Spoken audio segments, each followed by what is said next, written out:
అందరూ ఎలా ఉన్నారు? Welcome to Sujji stories. నా ఛానల్ ఎవరైతే కొత్తగా చూస్తున్నారో నా ఛానల్ క్లోతింగ్, యాక్సెసరీస్ అన్ని డిఫరెంట్ వెబ్సైట్స్ లో నుంచి మంచి అఫోర్డబుల్ ప్రైస్ లో ఉన్నాయని అండ్ ట్రెండింగ్ లో ఉన్నాయని కూడా నేను మీకోసం వీడియో చేస్తాను. సో దట్ మీ షాపింగ్ ఈజీ అయిపోతుంది. నా ఛానల్ ని కనుక మీరు ఫస్ట్ టైం చూస్తున్నట్టయితే please take a moment and subscribe. మంచి కంటెంట్ మిస్ అవ్వకుండా ఉంటారు. అండ్ మీరు నన్ను ఇన్స్టాగ్రామ్ నుంచి కూడా ఫాలో అవ్వచ్చు. ఇది నా ఇన్స్టాగ్రామ్ ఐడి. ఇన్స్టాగ్రామ్ లింక్ వచ్చేసి కామెంట్ బాక్స్ లో అండ్ డిస్క్రిప్షన్ లో కూడా నేను మెన్షన్ చేస్తాను. సో మీరు అక్కడ నుంచి కూడా ఫాలో అవ్వచ్చు. ఎప్పుడు చూసినా ఫ్యాషన్ కంటెంట్ చేస్తున్నా నేను. ఇప్పుడు ఈ వీడియోలో మీరు చూస్తుంది తమ్నేల్ చూసి ఇప్పటికే మీకు అర్థమైపోయి ఉంటుంది. ఈ వీడియో అందరికి చాలా యూస్ఫుల్ గా ఉండే వీడియో అన్నమాట. సో బిగినర్స్ కి కానీ అండ్ కొంచెం ఐడియా లేని వాళ్ళకు కూడా యూట్యూబ్ గురించి నేను మీకోసం చెప్దామని అనుకుంటున్నాను. నాకు తెలిసినంత వరకు మీకు షేర్ చేసుకుందామని అనుకుంటున్నాను. యూట్యూబ్ లో మనం మనీ ఎలా సంపాదించవచ్చు అనేది ఈ రోజు మెయిన్ కాంటెంట్. వీడియో ఎండింగ్ లో నా దగ్గర నుంచి ఇంకా ఎలాంటి వీడియోస్ ఎక్స్పెక్ట్ చేస్తున్నారో కూడా కమెంట్ చేయడం మర్చిపోవద్దు. తప్పకుండా ఫర్దర్ వీడియోస్ మీ చెప్పినయే చేస్తాను.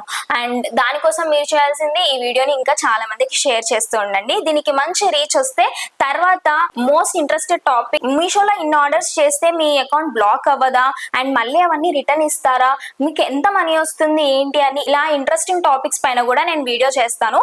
ముందుగా ఈ వీడియోకి మంచి రీచ్ వస్తే సో లేట్ చేయకుండా వీడియోలోకి వెళ్ళిపోదాం. బేసిక్ గా యూట్యూబ్ నుంచి మనీ సంపాదించాలి అంటే 3 ways ఉంటాయి అన్నమాట. ఒకటి వీడియోస్ చేయడం, ఇంకొకటి అఫిలియేట్ మార్కెటింగ్, ఇంకొకటి కొలాబరేషన్. సో ఇప్పుడు ఈ 3 టాపిక్స్ గురించి నేను పైన ఈజీగా అర్థమయ్యేలాగా చెప్తాను మీ అందరికి. ఎవరికైనా యూస్ఫుల్ ఉంటది అని అనుకుంటున్నట్టయితే వాళ్ళకి ఈ వీడియో తప్పకుండా షేర్ చేయండి. సో ఫస్ట్ వన్ వచ్చేసి మేకింగ్ వీడియోస్ అన్నమాట. బేసిక్ గా మనము యూట్యూబ్ లో కాంటెంట్ క్రియేట్ చేయాలి అంటే మనం 2 ways లో షూట్ చేయొచ్చు. ఒకటి వచ్చేసి షార్ట్స్, ఇంకొకటి వచ్చేసి ఫుల్ లెంత్ వీడియో. షార్ట్స్ వచ్చేసి మనకు తెలుసు కదా, ఇప్పుడైతే దాని డ్యూరేషన్ పెంచారు. 15 seconds నుంచి 3 minutes వరకు మనం షూట్ చేయొచ్చు. అండ్ ఫుల్ లెంత్ వీడియో వచ్చేసి బేసిక్ గా మనకి మానిటైజ్ అవ్వాలి అంటే వీడియో మినిమం 8 minutes ఉంటే బెటర్ అన్నమాట.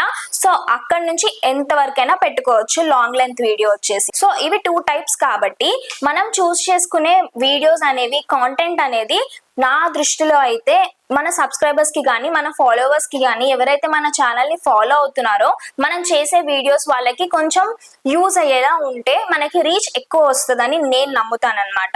సో అది బేసిక్ రూల్. మనం వీడియోస్ చేయాలి అంటే మన వీడియోస్ చూస్తున్న వాళ్ళకి ఎంతో కొంత యూజ్ ఉండాలి, లేకపోతే ఎంతో కొంత వాళ్ళు ఎంటర్టైన్మెంట్ ఫీల్ అవ్వాలి. అలా అయితే మన వీడియోస్ కి మంచి రీచ్ వచ్చింది. వీడియోస్ చేయడానికి మనం కాంటెంట్ సెలెక్ట్ చేసుకోవడానికి ఇప్పుడు చాలా కాంటెంట్స్ ఉన్నాయి. బేసిక్ గా ఇప్పుడు ఎలా అంటే కొంతమంది ఎస్థెటిక్ గా వ్లాగ్స్ చేయడం ఇష్టపడతారు. సో డైలీ వ్లాగ్స్ లాంటివి చేయొచ్చు. ఇంకొకటి వచ్చేసి ట్రావెలింగ్ వీడియోస్ చేయొచ్చు. అండ్ ఇంకొకటి ఫ్యాషన్ కాంటెంట్ మీద చేయొచ్చు. అండ్ అలా కాకుండా మీకు ఏమైనా general knowledge or technical knowledge ఏవైనా కూడా, ఏదైనా సబ్జెక్ట్ మీద గ్రిప్ ఎక్కువ ఉంది అన్నా కూడా, సో మనకి సబ్జెక్ట్ కి సంబంధించింది కూడా ఎడ్యుకేషనల్ వీడియోస్ చేయొచ్చు. సో ఇలా మనం వీడియోస్ చేయొచ్చు అన్నమాట.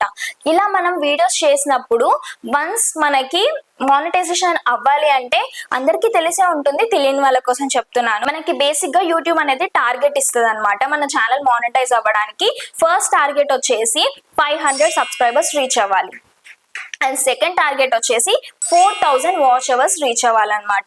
ఆర్ ఎల్స్ మీరు షార్ట్స్ మాత్రమే చేస్తారు, లాంగ్ వీడియో కాదు అంటే షార్ట్స్ కి టార్గెట్ వచ్చేసి 3 million వ్యూస్ రావాలి.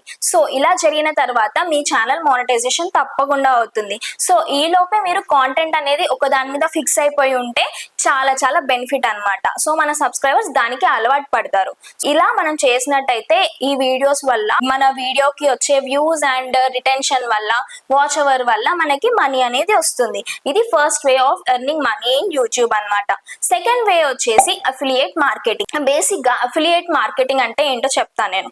ఫర్ ఎగ్జాంపుల్ మీరు ఒక ప్రోడక్ట్ కొన్నారు, either it is a home appliances, kitchen appliances or ఏదైనా ఇంట్లో ఏదైనా ఒక చిన్న వస్తువు కొన్నారు, బట్ అది ఆన్లైన్ లో నుంచే కొన్నారు. మనకి ఆన్లైన్ అనగానే గుర్తొచ్చేవి ఏంటివి చెప్పండి? అమెజాన్, మింత్రా, ఫ్లిప్కార్ట్, షాప్సీ, మీషో, ఇలా కొన్ని బేసిక్ సైట్స్ ఉంటాయి కదా. ఇవి ఏవైతే మీరు అందులోంచి ప్రోడక్ట్ కొన్నారో ఆ ప్రోడక్ట్ మీకు చాలా నచ్చేసింది. అరే ఇంత మంచి ప్రోడక్ట్ గురించి అందరికీ చెప్పాలి అని మీకు అనిపించినప్పుడు ఒక వీడియో చేద్దాం అనుకుంటారు. సో అంత మంచి ప్రోడక్ట్ గురించి మీరు ఒక బేసిక్ గా మినిమం ఒక 1000 మందికి రీచ్ అయింది అనుకోండి ఆ వీడియో. అంటే 1000 members మీ వీడియో చూసారనుకోండి. ఆ 1000 మందికి ఈ ప్రోడక్ట్ గురించి చెప్పారు అంటే మీకు ఎంతో కొంత లాభం ఉండాలి కదా. ఫర్ ఎగ్జాంపుల్ మీకు మీషోలో ఒక బ్యాంగిల్ స్టాండ్ నచ్చింది, ఆ బ్యాంగిల్ స్టాండ్ గురించి మీ ఫాలోవర్స్ అందరికి షేర్ చేసుకున్నారు. సో మీ ఫాలోవర్స్ అది కొనుక్కోవాలి అనుకుంటే మీరు డైరెక్ట్ గా మీషోలో ఆ ప్రోడక్ట్ లింక్ ఇవ్వకుండా మీకోసం ఒక కస్టమైజ్డ్ లింక్ కన్వర్ట్ చేసుకుని ఆ లింక్ షేర్ చేసినప్పుడు ఎవరైతే ఆ లింక్ తో ఆర్డర్ చేసుకుంటారో ఆర్డర్ చేసుకున్న ప్రతిసారి కూడా మీకు కొంత కమిషన్ వస్తుంది అనమాట. మరి లాభం ఉండాలి కదా, ఎందుకంటే మనం దాని మీద టైం పెట్టాము, ఎలా ఎక్స్ప్లెయిన్ చేసాము, దాని మీద ఎఫర్ట్స్ అన్ని ఉంటాయి కదా. సో మీరు చేసిన ఎఫర్ట్ కి కొంత కమిషన్ వస్తుంది అనమాట. ఈ వేలో మనం సెకండ్ వన్ అఫిలియేట్ మార్కెటింగ్ ద్వారా మనీ ఎర్న్ చేయొచ్చు యూట్యూబ్ లో నుంచి. సో చెప్పాను కదా, కొన్ని బేసిక్ ప్లాట్ఫామ్స్ ఉంటాయి మనకి, వెబ్సైట్స్ మీషో, షాప్సీ, ఫ్లిప్కార్ట్, అలా కొన్ని ఉంటాయి అనమాట. దీని ద్వారా మనం ప్రోడక్ట్స్ వల్ల మనం షేర్ చేసి లింక్స్, సో దాని నుంచి మనం ఎర్న్ చేయొచ్చు. దీని మీద కావాలంటే ఇంకొక వీడియో కూడా చేస్తాను. ఈ కేటగిరీలోకే మీషో ప్రొడక్ట్స్ గురించి కూడా వస్తుంది అనమాట. మీకు కావాలంటే తర్వాత వీడియోస్ లో ఎక్స్ప్లెయిన్ చేస్తాను, కామెంట్ చేయండి, చేయాలి అంటే తప్పకుండా చేస్తాను. అండ్ థర్డ్ వేకి వచ్చేద్దాం, కొలాబరేషన్ వచ్చేసి 2 టైప్స్ ఉంటాయి అన్నమాట. One is barter collaboration and second one is paid collaboration.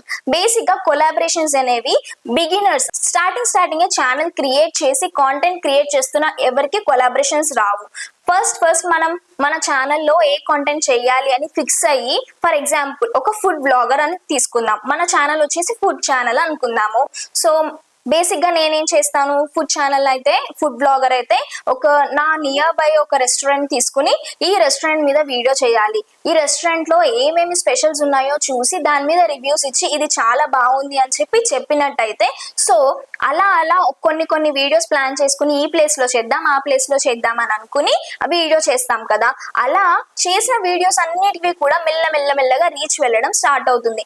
ఎప్పుడైతే రీచ్ బాగా వెళుతుందో అప్పుడే మనల్ని బ్రాండ్స్ వెతుక్కుంటూ వచ్చి కొలాబరేషన్స్ కి అడుగుతాయి అన్నమాట. బ్రాండ్స్ అంటే ఇప్పుడు నేను ఫుడ్ బ్లాగర్ అనుకోండి, సో నా కోసం రెస్టారెంట్స్, కొత్తగా పెట్టిన రెస్టారెంట్స్, వాళ్ళకి ఏం కావాలి, వాళ్ళ రెస్టారెంట్ గురించి చాలా మందికి తెలియడం కావాలి. సో అందుకోసమని నాకు రీచ్ ఎక్కువ ఉంది కాబట్టి నన్ను రీచ్ అవుతారనమాట, మా కోసం వీడియో చేయండి, మా రెస్టారెంట్ కి వచ్చి వీడియో చేయండి అని చెప్పి. సో వాళ్ళు ఏమంటారు అంటే మనీ ఇస్తామంటారు, అండ్ మా ఫుడ్ ఐటమ్స్ ఏవైతే ఉంటాయో అవి టేస్ట్ చేసి మీరు మీ సబ్స్క్రైబర్స్ కి చెప్పినట్టయితే సో ఈ కొలాబరేషన్ మనం యాక్సెప్ట్ చేద్దాం అంటారనమాట. సో ఇది పెయిడ్ కొలాబరేషన్ అవుతుంది. ఇలా కాకుండా మేము మనీ ఏమి ఇవ్వము, జస్ట్ మీరు మా రెస్టారెంట్ కి వచ్చి మా ఫుడ్ టేస్ట్ చేసి మా మీద వీడియో చేసినట్టయితే కొలాబరేషన్ చేద్దాము అంటారు. సో ఇది బార్టర్ కొలాబరేషన్ అన్నమాట. అంటే మనం చూస్ చేసుకుంటున్న కాంటెంట్ బట్టి, ఫర్ ఎగ్జాంపుల్ ఫుడ్ వ్లాగర్ గురించి చెప్పాను నేను, అది ఫ్యాషన్ వ్లాగర్ అయితే వేరే ఉంటుంది, అండ్ బ్యూటీ వ్లాగర్ అయితే వేరే ఉంటుంది, అండ్ ఇంకొకటి ట్రావెల్ అయితే కూడా వేరే ఉంటుంది అనమాట. అండ్ ఆల్సో ఇన్ఫర్మేషన్ వీడియోస్ ఉంటాయి కదా, మనము లైక్ ఎలక్ట్రానిక్ గ్యాడ్జెట్స్ మీద వీడియోస్ చేసే వాళ్ళు ఉంటారు కదా, అలాంటప్పుడు కూడా కొలాబరేషన్స్ డిఫరెంట్ గా ఉంటాయి. బ్రాండ్స్ వచ్చి వాళ్ళంతటా వాళ్ళే మనకి మంచి రీచ్ వచ్చినప్పుడు మనల్ని రీచ్ అవుతారు. సో ఈ వేలో మనం కొలాబరేషన్ ద్వారా కూడా మనీ ఎర్న్ చేయొచ్చు. ఎలాగో కొలాబరేషన్ చేస్తున్నప్పుడు వీడియోని యూట్యూబ్ లో పోస్ట్ చేస్తాం కదా, యూట్యూబ్ నుంచి వచ్చే మనీ వస్తాయి అండ్ మనకి కొలాబరేషన్ నుంచి కూడా మనీ వస్తాయి. So this is the third way to earn the money. ఇలా 3 వేస్ ఉంటాయి అన్నమాట మనీ ఎర్న్ చేయడానికి. ఒక్కొక్క దాని గురించి చెప్పాలి అంటే డెప్త్ లో చాలా చెప్పొచ్చు. అండ్ ఇప్పటి వరకు నేను వీడియోస్ చేస్తున్న చాలా సార్లు నాకు కామెంట్స్ వచ్చాయి, లైక్ మింత్రా, మీషో, ఇవన్నీ ఇన్ని ప్రొడక్ట్స్ ఆర్డర్ చేస్తున్నారు కదా, మీ అకౌంట్ బ్లాక్ అవ్వదా, ఇవన్నీ మీరు ఏం చేస్తారు, మళ్ళీ రిటర్న్ చేస్తారా, ఇలా చాలా క్వశ్చన్స్ వచ్చాయి. అండ్ ఎవరైతే స్టూడెంట్స్ కానీ అండ్ హౌస్ వైఫ్స్ కానీ చిన్నగా స్టార్ట్ చేద్దాము యూట్యూబ్ అనుకున్న వాళ్ళకి మనకి అఫిలియేటింగ్ మార్కెటింగ్ చాలా బెస్ట్ వే అన్నమాట to earn some money. So ఈ వీడియోకి మంచి రీచ్ వచ్చినట్టయితే, ఈ వీడియోని మంచి రీచ్ రావాలంటే మీరే కదా షేర్ చేయాలి అందరికి. సో అందుకని అందరికి షేర్ చేయండి.